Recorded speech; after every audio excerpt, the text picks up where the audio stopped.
You are now checking out The Win Podcast, where the everyday people are the celebrities. So let's get to know them. I'm a firefighter paramedic. I've been a firefighter for about 6 years now. Started volunteering when I was about 19, and I got my first paid job when I turned 20. Actually started, my first day was the day after I turned 20. So that's when I started my first paid job, and then been a firefighter ever since. Got my paramedic about a little over a year ago. So there's two different things. Yep. You got trained to be a firefighter, then Yes. trained to be a paramedic. Yes, so it's two separate schools. So you got fire school, and then you have your paramedic school, which you learn all about the medicines, things like that. Yeah. All right, so now since I figured out it was two different things now, what made you want to become like a firefighter?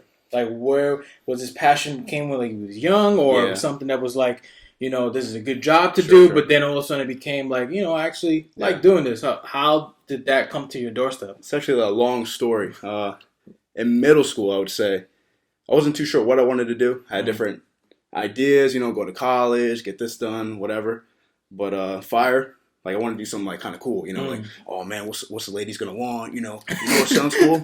like being a firefighter. So at that time, I kind of wanted to do it for the wrong reasons. Yeah. So let's see. So for our high school, when picking our high school, there was actually a high school who had the fire program in it, right? So you were introduced to it. You would they were kind of like teach you the ways. And then, were there hot women there telling you about it or no? Ooh, no. This is the old guys talking about us about it. He was like, that's it. That's what I'm like, maybe afterwards the women will come. But for now, it's just a bunch of old guys telling me to do this.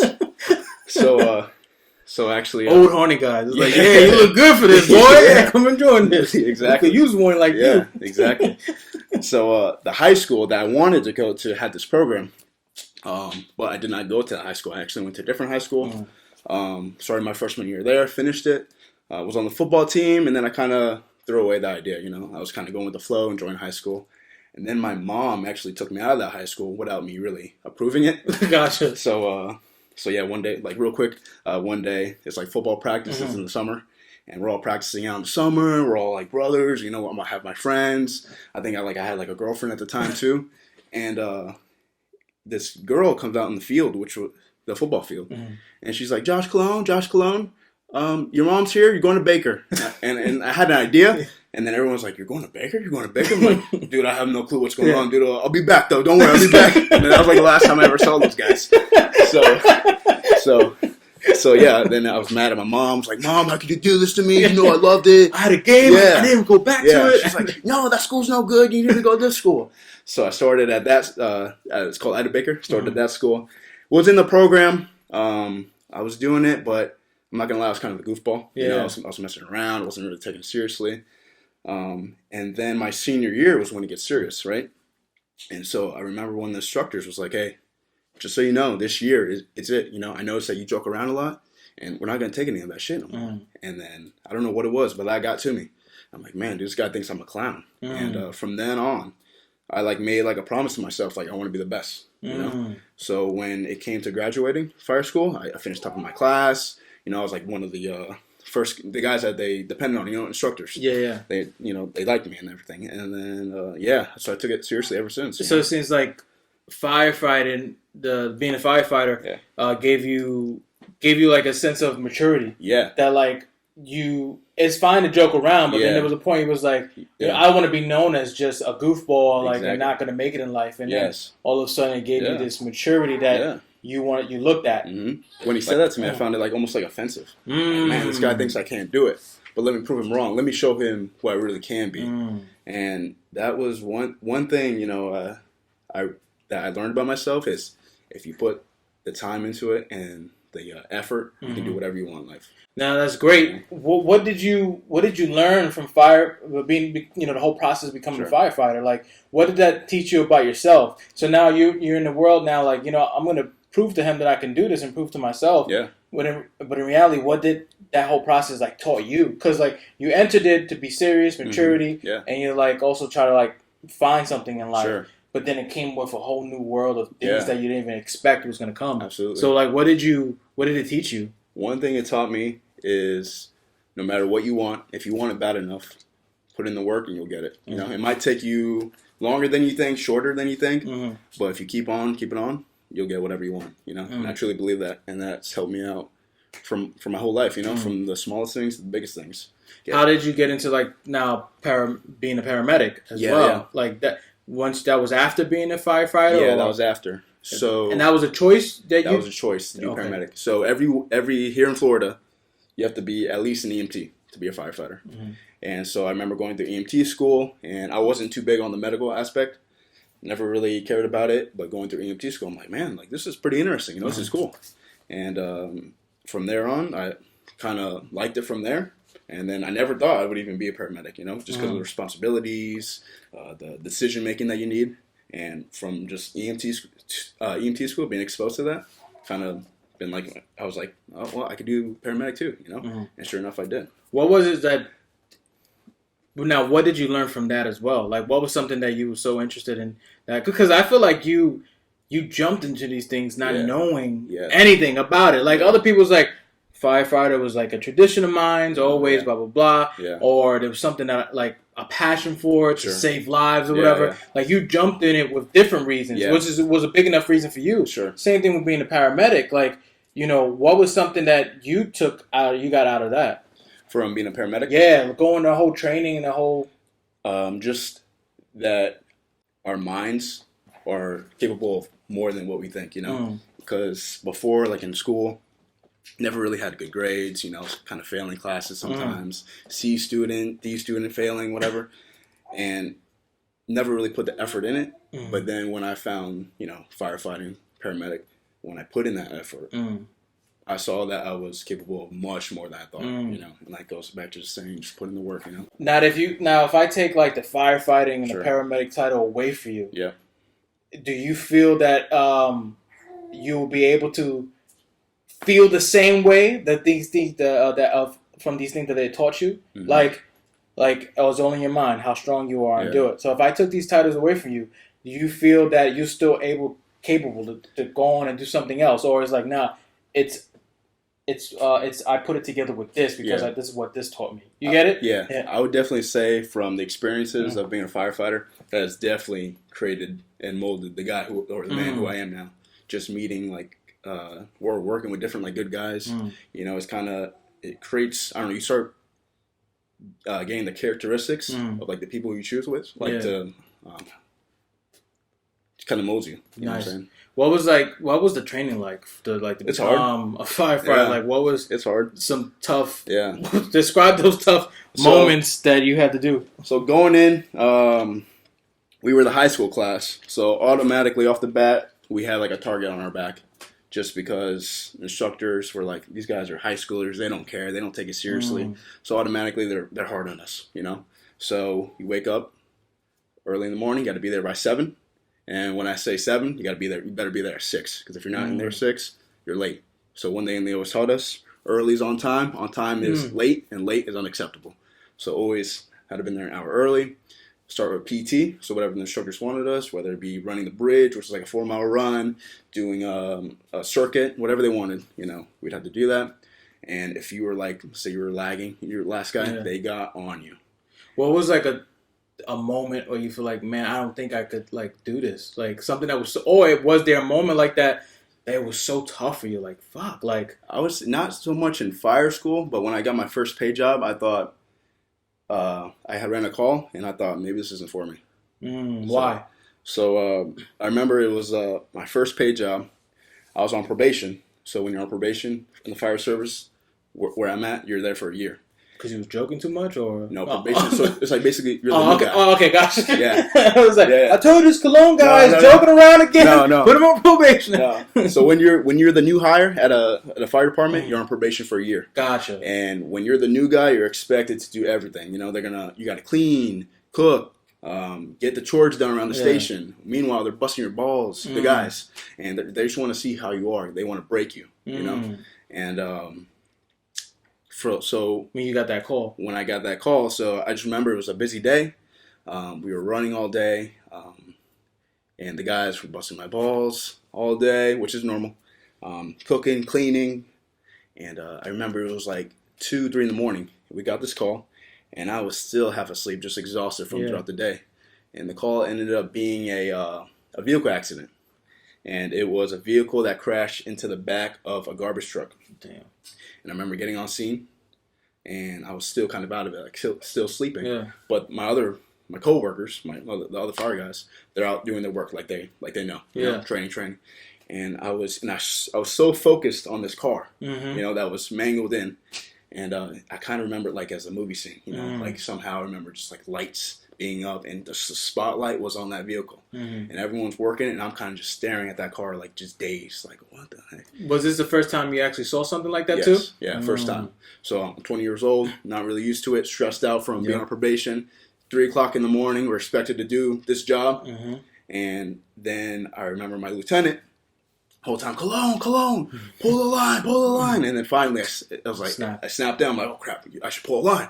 So I started pulling the fire hose, and then I remember looking at the car, and then you see an arm and a leg hanging out. And in my head, I'm like, what the hell? Like it looks fake. It looks like a movie scene. And everyone's just doing work, and I'm just still like dazed, like out of it. So, anyways, we got the guy in the car, transported him to the hospital, and after that shift, I'm like, wow, like maybe this isn't for me, you know, because it kind of like messed with my head.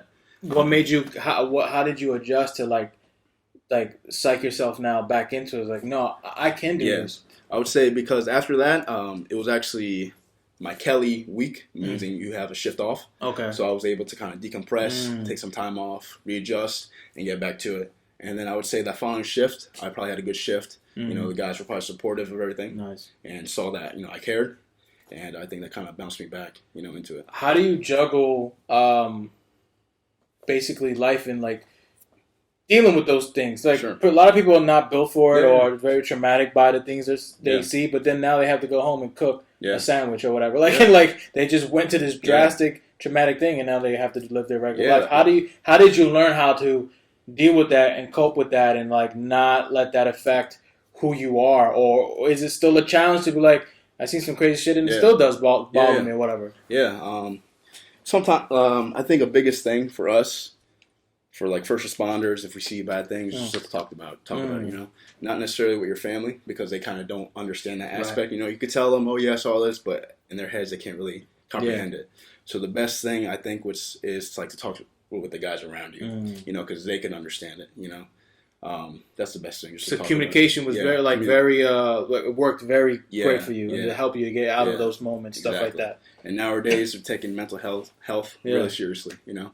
So if we ever have calls like that are bad, you know, the crew gets together. Hey, you guys okay? You guys okay? You talk about it. They have big teams too, if you need to.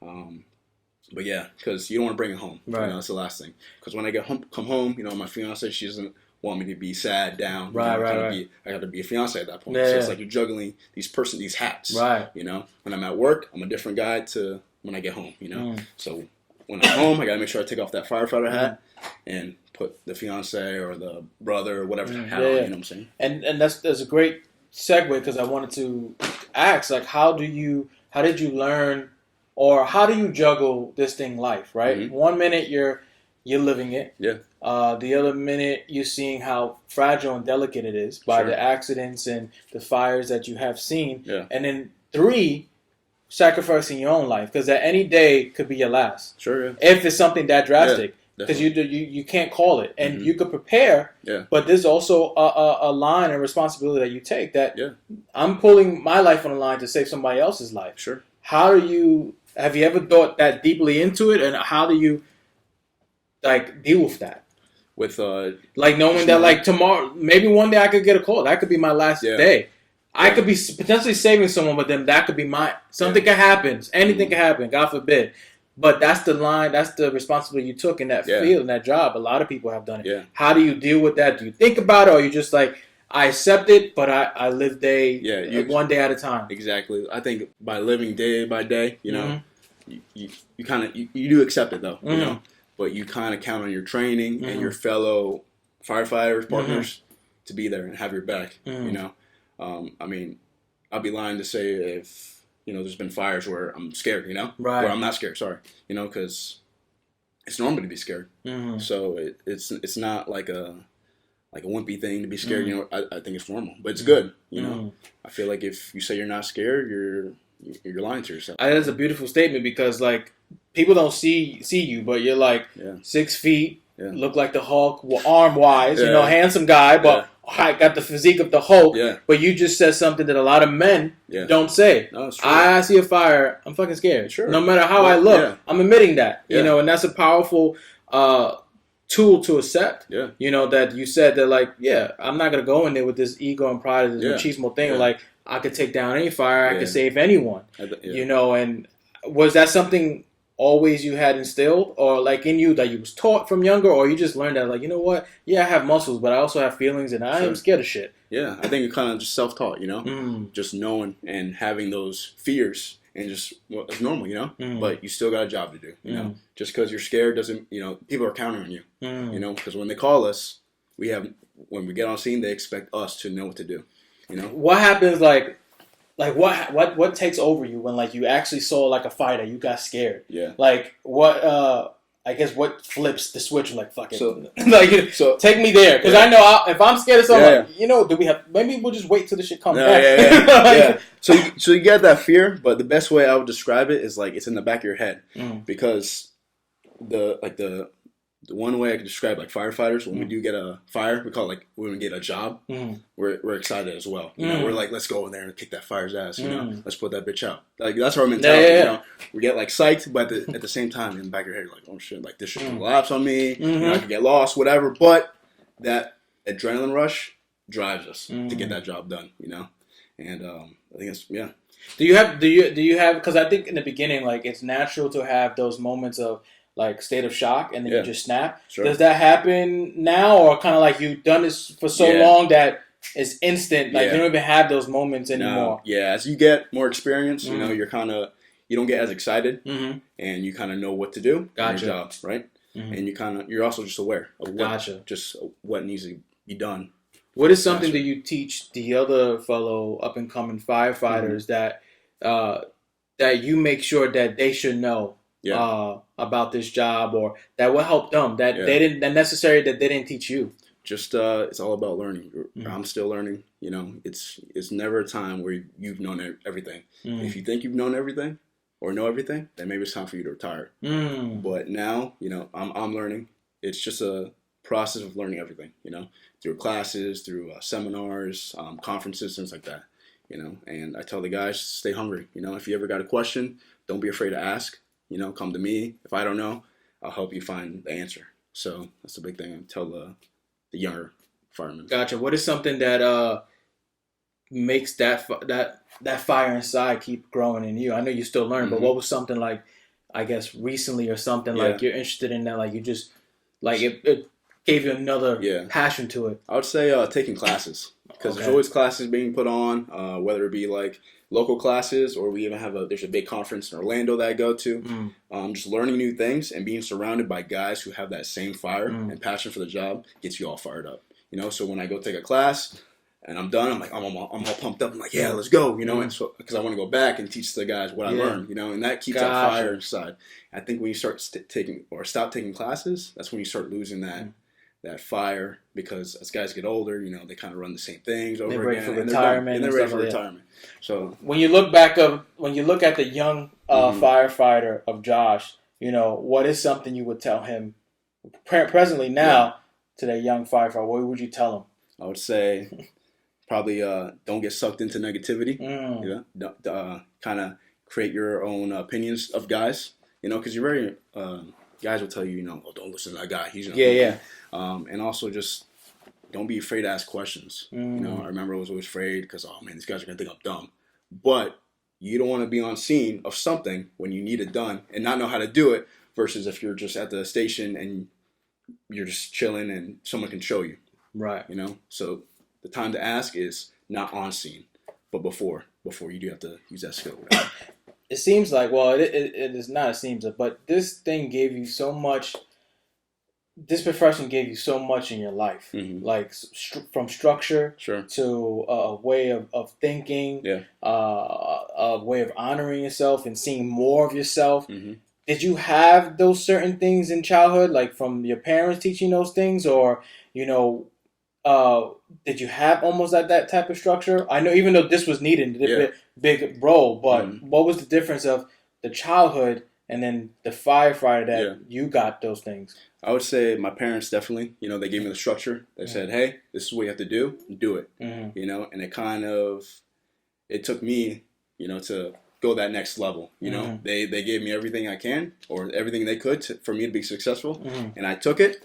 And then I kind of developed some more things on my own as I went on. Gotcha. But yeah, definitely from my parents, my grandparents, just always motivated me. Said you could do it. That I would say that helped me out. Are you the first one in your family to be a firefighter? Yes. Yeah. Nice. Yeah. So how did they receive all that? Like, this is what I want to do now. Were they afraid? Were they scared? Or they was like rooting, like, go ahead, go. Yeah, my mom was definitely scared at first. She's kind of changed. She's not as nervous, but definitely rooting. Like I can always remember my grandma just always rooting, being like the biggest cheerleader, saying you could do it, and that definitely helped a lot, So, what has this whole journey of being a firefighter? What is something that it meant so much to you, like that it can't? What has it brought you that anything else? Doesn't touch? I would say, and it could be like one thing. Like if you just look back on this whole journey of it, like what has it really like brought to your life? I would say it's brought a lot of things, but one thing that I feel like I couldn't find anywhere else is like the friends I've had. Friends from the fire service. Talking about it, it's a true brotherhood. That's my second family. I spend a whole bunch of time with them. And it's just nice knowing that I have that second family, If I need anything, I know I can count on certain guys to have my back, If my fiance needs anything, I know they would be there to help her for whatever. So that's one thing. Is that something that they also teach that, or is it something natural that like... They try to teach it, I'm blessed to work at a department where it's huge. Gotcha. Nowadays it's not as big, a lot of... I remember when I was in fire school, they would say, oh, the brotherhood's dead, it's not how it used to be. But I think my department's full of a lot of younger guys. And we're trying to revamp that up, and get that going. And it's working, But I think that, I think that's, in the curriculum, if you look at it, I think that should be key. And of course, you can't force people to like each other. But I think it should be something like drilled in that like, you need this person. Sure, and this person needs you. Because when the time comes and you go out there, you have each other. Exactly. It's just not me against a fire. No, it's all of us coming together to bring this fire down. Also, help everyone. Exactly. So I feel like that should be very important to everything that they teach you. Because at any moment, things can go left. And then you need someone either to pull you out of that or vice versa.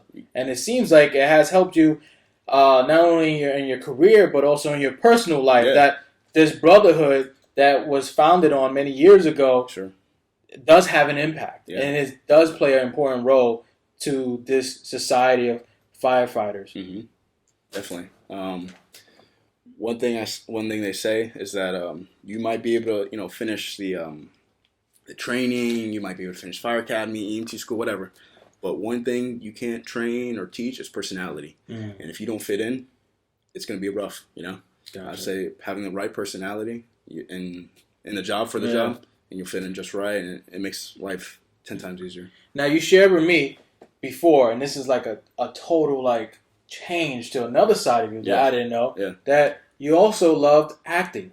Yes. And that was a passion of yours. Yeah. So now, before you started going into the whole firefighterhood, how did acting come into your life, and what did that bring to this other side of Josh? So acting started. You should see the big smile that he has on there when he thinks about it. It started when I was in middle school. I was 7th grade, whatever, 7th, 6th grade. I was 7th grade, and for an elective, I got drama, and I was like, drama. I'm like, what the hell am I gonna do with drama? Like, I want like gym or something, I want drama. And then so I don't know what it was, but we had a play, and it was Peter Pan. And then they were doing roles, giving out roles, So this guy got Peter Pan, this guy got this guy. And I ended up being one of the brothers, the guy with the top hat, John. Yeah. And just the process of like rehearsing and like learning these lines. I'm like, this is awesome. You know, this is fun. Like I like being someone who like somebody else. You know, and portraying that. And so from that, I loved it. And then after that, I signed up for drama 2, and I played in Annie. Loved it too. And then after that, I graduated high school. I went to drama again, but unfortunately, the drama class I was in, like the teacher didn't really care about us because she was more focused on her older students. So we kind of just sat there, read out a book, didn't do any plays. So it was never really, never did any acting in high school. Yeah. But one thing I feel like that's taught me is just how to be like outgoing. You know, outspoken, talk. You know, and because I was always that shy kid. So I went from shy kid not talking to now playing this character on stage in front of people, you know, and classmates. So, were you surprised at yourself when you was on stage that you're like, wait, this is me? Yeah, I was definitely surprised. I was like, I just never thought it was in me, you know. And that goes back to you don't know what you're capable of, you know. Whatever you want, you know, you could do it, you know. Do you still like want to do it? As something that like still brings you joy? That like, man, I won't mind taking like an acting class and stuff like that. I definitely wouldn't mind. I mean, I'm like always the first to like.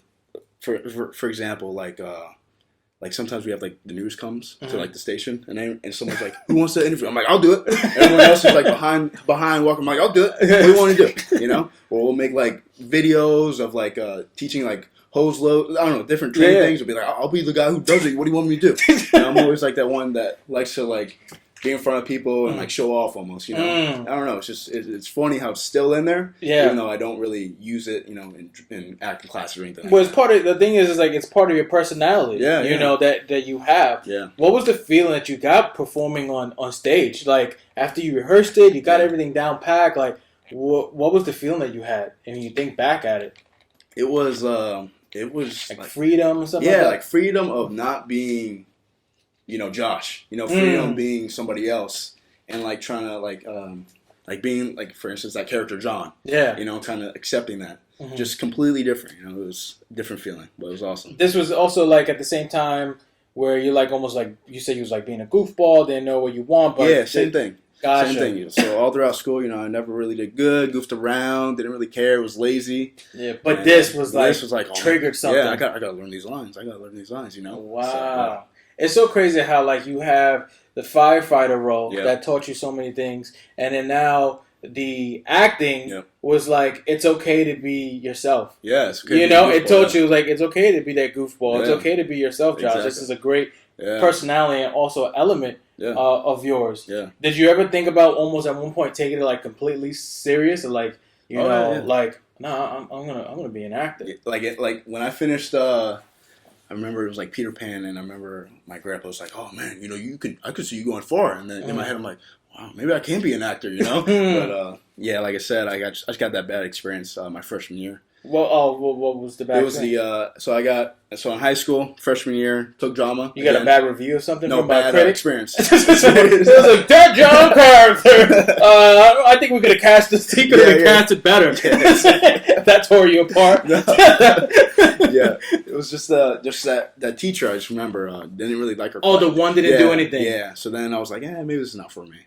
You know. Wow. Well, I don't think you should let her, justify your whole outcome. I think you still could become an actor in Florida and also a firefighter. Better yet, there's actually are firefighters that I do know that actually, you know, they're an actor as well. They do gigs. Yeah. And sometimes they get casted in that role that they do in their own career as a firefighter. Sure, So I would say never like let that go. Still play around with that somehow. Yeah. You know, because it brought these two different careers brought you two different things from within that you love doing. You know, the maturity, the structure of life, the brotherhood. Yeah. And also, I'm pretty sure you're still Josh around your friends and the firefighter. That's your personality. They loved you. Yeah. If you could see me in the fire station, I'm like a completely different person. I'm a goofball, trying to make people laugh. You know, like when you get, I got like 3 other good friends, and whenever we get together, I mean.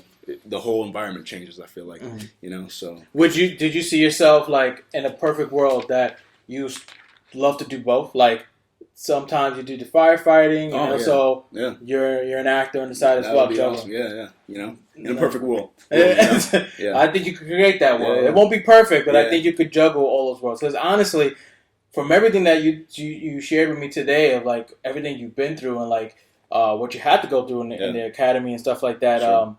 I'm pretty sure acting will be like Yeah. way less stressful for Yeah, you. yeah. You know what I'm saying? That you'll still find a way to make it all of it work. Sure. Yeah. And I remember I said that to you before. I'm like, Yeah. don't let that go. Yeah. Like, still do that somehow. Because I honestly, I saw when you shared the first story being a firefighter, I saw the passion and I saw like what it brought to you. Mm-hmm. Then I brought acting up Yeah. and I saw everything light up. Yeah. Like this big smile. Yeah. I saw all the greatness. Sure. You know, and then I saw the bad review that you Yeah. got from Yeah. and you're like, oh man, that fucking bitch. Yeah. So now you're entering a new journey. Sure. You're about to have a baby in October. Yes, like October. so this is like crazy because you're juggling a lot of things and now you're about to have a baby. Yeah. And this is a whole new world, Yeah. a whole new adventure for you. Sure. Of entering the unknown. Yeah. How does that feel? Feels good, you know. Like you said, so it's a new adventure, Mm. and I take it like as a new way to grow, like within. You know, definitely when I first found out, I wasn't ready, kind of nervous. Was kind of being selfish at first, like, oh man, I'm not gonna have time to go to the gym when I want. I can't take trips when I want. I'm gonna have a kid. Yeah. And then as time goes, you know, you start talking to other parents and everything, like, oh dude, it's gonna be the best thing ever. You know, love it. And then seeing like my fiance, her belly grow, and I started to feel the baby. It kind of now I'm like excited. I'm like, when's this kid gonna come? You know. What was a surreal moment for you? Like, oh shit, this is actually happening. When my fiance told me that she was pregnant. Yeah, no, but like she told you that you're pregnant, and you're like, now you're going through these emotions of like, fuck, I can't fucking go to the gym. Yeah. You know, now what was the turning point for you? Like where it turned excited that you're like, okay, well. Yeah. All right, I heard all that stuff that I said, and I heard other people's stuff and what they shared with me. But when did it kind of click for Josh in that moment of like, okay, yeah, I got to step up. But only that, like, oh shit, I don't think it would be that bad. Yeah, I saw. I remember it was one of the ultrasounds that we had, and it was like when he was like a little peanut, you know, looks like a little lima bean, and then the doctor or the ultrasound tech puts doing the system ultrasound, and then you see like the little bean, little kidney bean, and then you see it moving. I'm like, is that it moving? I'm like, yeah. I'm like, and that's when it hit me. I'm like, oh my god, like this is it. You know, like now I'm excited. You know, this is gonna grow and develop into a fetus, a baby. Yeah. So that's when it started getting exciting. What are some lessons that you want to teach your son that were crucial to you in your life that now you want to pass on to him? One thing I would say definitely is no matter what you want to do in life, if you do everything you can to get to that goal, you can do it. You know, if you put your mind to it, you can do it. And I truly believe that. You know, even though you might have some setbacks in life, if you keep on keeping on, don't give up, you're going to get it eventually, you know, because everyone has their journey. Sometimes your road might be different than others. But if that's what you want in life, don't let it go and stick to it and you'll get it done. What is something else that you want to set your mind to that maybe in the future or maybe next week, whatever, like what is something that another project of yours or passion of yours that you want to set your mind to be like, I kind of like want to go after that. We talked about it earlier. Like, what is it? Like playing the guitar. Oh, yeah. Well, the cameras wasn't around at that time. Yeah, exactly. So the guitar. Yeah. Well, what is it about the guitar that you're like, and how did it come into your life? What is it? What it brought to you? So it started. I think I got. I saw my friend playing the ukulele. Okay. I'm like, oh man, that's cool. You know, it was like, oh, man, I could go to the beach. I could play ukulele. Maybe the chicks will come around me. They'll like it. And then I'm like, that'd be cool. So then I bought a ukulele, started playing that, and I was getting good at it. And then I was like, all right, I want to move to the guitar. So I got the guitar. It's not as easy, it takes more time. And was doing it good. And then I got busy with school, and then got busy with life, and I kind of put it on the back burner for now. But just the fact of creating something, being creative, kind of like acting, you're putting out something, you're putting out work. Yeah. That's what I find so attractive about it. So how did it feel playing it? Awesome. Like when you're actually going and you're learning on your own, like, oh man, like I could do this. This is pretty awesome. So it's so funny because it's so many different levels to you, like that you but what seems to always stick out is this creative side to you. Like now, yeah, you have. I feel like this passion of being like a firefighter came from like a past life. Like you've done that before, and like now you have this creative bug that I feel like you should keep like tapping into. Yeah. Was playing the guitar a different feeling from performing like in a show live on stage? Like how did was it a different feeling for you? I wouldn't say different or similar. I would say similar because you're still putting out like this work. You know, you're kind of putting out like I guess art. You know, when you're acting, you're doing your thing, you're showing off this thing, and then same thing when you're playing guitar, you're just being creative, like you said, and showing off this art. So, which side of Josh do you enjoy being the most? Like if you have the the firefighter, you have the actor, you have the musician, now I'm going to be a father, which you're going to love that eventually, but that needs time to grow. But which side of you enjoy most being in? Like personality wise, like showing. That's up to you. Like what body of Josh you love being in? I like. You have different. You have the different aspects that you share with us. What's one body that you just? I would say my outgoing side, being around like family and friends, and like showing, not worrying about like trying to be somebody else, just being myself, because like I said, like when you're a firefighter, sometimes you got to put on a different, professional act, and blah, blah, blah. But at the same time, I think I feel more comfortable if I'm just like myself, being a goofball, joking around, just being outgoing. Like was it tough for you to like be in your shoes of the goofball, like all the time, like? Or you felt like you had to be other people, what was that process of you discovering yourself and being like, it's okay, me being me? I think it's like finding that happy medium. There's a time and place for everything. There's time to be serious, get the job done, and then there's also time to kind of just relax and be yourself. If you want to be a goofball, you want to do jokes, whatever, do your thing at that time. So the baby's on the way. Yep. You getting ready for that. Mm-hmm. The nursery looks fabulous. Yeah, thank Shout you. out Thank to you and also Mel, the creative designer. What is something you want to tell your child? If you could tell him, which he is listening in spirit form, what is something you like to tell your child? Man, I would say like for now, like whatever your dream, like I said before, whatever your dreams are, go for them. And no matter what, I'm gonna be here every step of the way and be supportive as much as I can. Just like how it was shown to me. And but I'm gonna try to be 10 times better. And I'll be there for anything that you need. And it's excited for you to come. Awesome, awesome. Well, we got to know you and a lot of different areas. We could keep on and on and on because I'll find something new. Like I don't know, maybe you love being a soccer player too. There's so many things of you that I learned. But thank you for sharing that. Yeah. And now we're gonna go to the first segment of this whole interview, and you probably know about it already because you probably heard it. And it's called "Let's Look Inside." That's the first segment of that. And the first question for "Let's Look Inside" is there a meaning to life? And if so, what is it to you? I'd say definitely meaning to life. And the biggest thing that comes to mind in life is just experiences. Because that's one thing that you could take to the grave with you.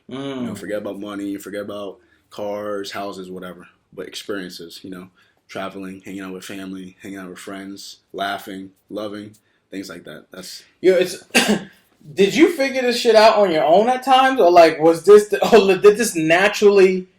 Like, by you living, you naturally figured these things out. I think by just me living, That's amazing. Yeah, just by, like, going through experiences of, just, like, say, like, minor setbacks. One thing I learned is, like, no matter what type of setback you have, you got to get back in there and go, Yeah, because you would hear a lot of these things from people, like, preaching. Whether if it came from your parents or, I don't know, you turn on the TV, you hear it. Yeah. But it's another thing to, like, connect that. Connect those words and then to truly see it and feel it. And I feel like when you're sharing those things to me, you're not preaching it. Yeah, it's actually coming from a place that like I realized this and I just kind of like figured that out. Yeah, I think like a big thing too we were talking about earlier is like me too. Like I'm also the one that's quiet, in the background, and I like to observe and kind of be like a sponge, soak up things from everybody, kind of see how they act with that, and then if it's right for me, I like to use it too. So it's like one thing of just me sitting back, learning, listening to different like podcasts or even people like that. That's one thing that's that I kind of. And we're still in that same segment, but something else came up. Yeah. Did you ever feel pressure from other people, like to be something different? Like you experience all these things, and you're you're communicating about it, and you're being honest about it, and you figure things out. Yeah. Did you ever feel pressures from other people, like when you speak about it, like, nah, man, you're crazy, whatever, shut up? Sure, yeah. Like definitely, like people, like if I was to say it to some people, they'd be like, dude, you know what you're talking about, man. You don't know what you're talking about. But at that point, you're like, okay, dude, you're not the same level, and if that's what you believe, that's what you believe, but that's what I believe, And you can't bash somebody for, what they believe in, too, so. And you just kept on pushing. You didn't let that, you just forget it. Well, you was just like, whatever, I'll leave you in the dust. I'll find another tribe that will connect to me and understand what I feel. Exactly. But I'm not going to question what I feel because there's a gut feeling that I feel like it's right. Yeah, too. You got to listen to that gut feeling, man. You got to listen to your heart. If that's not how you feel, I would never change. Don't change yourself for somebody else, because you got to be yourself, So the next question for that segment is, if you can teach everyone one concept, what concept will have the greatest impact on society? So, for instance, if I teach, my example I always use, I want to teach everyone to love themselves. Sure. If they love themselves, it will change the impact. It will impact the whole society in a beautiful way. Yeah. So, what would be that one concept you would teach everyone? I would say be accepting. Just because, like, for example, just because someone believes something else doesn't mean that they're wrong. Kind of. It's good just to listen to other ideas, even though if they don't follow your ideas, just because, like I said, just because someone believes something else doesn't mean it's wrong. Be accepting, and you might learn something from it too. It's just good. Be accepting. No, sounds great. Yeah. You got it. You already got it. Next segment is our second segment, and it's called "Words from My Spiritual Teacher, Guru Enlightenment." Everyone already probably checked out all her stuff. She's my spiritual teacher. And you guys know that she teaches spirituality, to believe in yourself, to know that we're all geniuses and we came down with gifts and a journey to complete. And she does a lot of free workshops. And all her information, you can check out her website, will be in the bio, will be in the comments. And you guys should already know everything about her by now because she's in every episode. So in this segment, I usually share some of her writings and stuff like that. And we just discuss it. So this one comes from her book, Words, Guru Enlightenment Guide to the Unknown. I probably messed up the title, but you guys know what it is.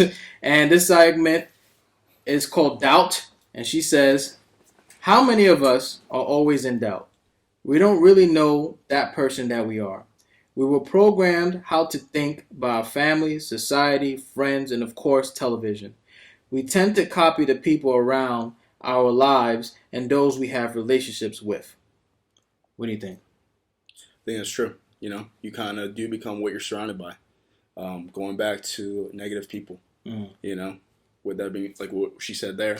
If you're surrounded by negative people all day, you're going to get that negativity and it's going to be contagious. But if you're surrounded by people who are loving, who can share the same ideas as you, it makes you stronger as well. But yeah, you are who you're surrounded by, but I also think it takes everyone has a responsibility too to kind of make your own path. Just because everyone's doing this doesn't mean it's right. And if you have that gut feeling in your heart that there's a different way or a different way of thinking, then maybe you should take it. But just don't be so like following everyone else. Yeah, following everybody and influenced by everybody like that. I think as well, I'm going to piggyback on that.